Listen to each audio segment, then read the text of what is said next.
Ontario Provincial Police is bolstering its presence in border communities across the province. It's part of Operation Deterrence, announced by Premier Doug Ford in response to U.S. President-elect Donald Trump's tariff threats. OPP Commissioner Thomas Carrique says there are legitimate reasons to beef up border enforcement outside of the politics swirling around the issue right now.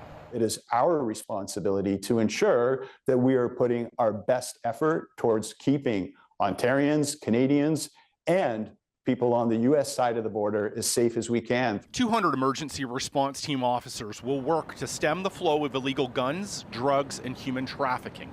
Carrique says the OPP's work has been underway since December and is already producing results. He points to the arrest of 4 people on human trafficking charges last week near Cornwall. We have had an immediate plan to respond to concerns over border safety and security, which has allowed us to enhance our presence.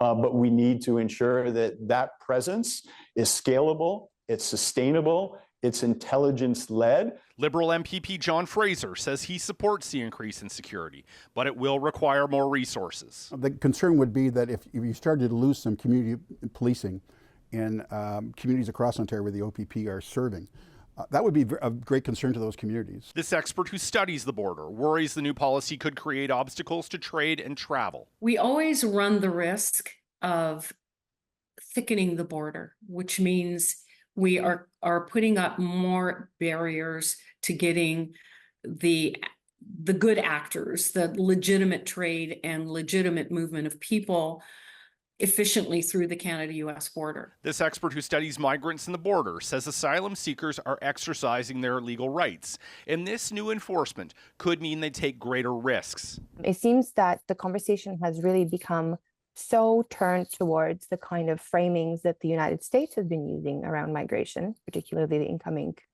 President Trump. And Canada seems to be kind of falling in line with these particular framings. Carrique says the operation isn't a short-term project. So what we have seen over the last 6 weeks is not necessarily going to be the same presence that we'll see for the next 6 months or next 6 years. But this is something that requires long-term solutions, a long-term commitment. Carrique couldn't say what the program will cost, but says he is working with the government to determine the expense for a long-term plan.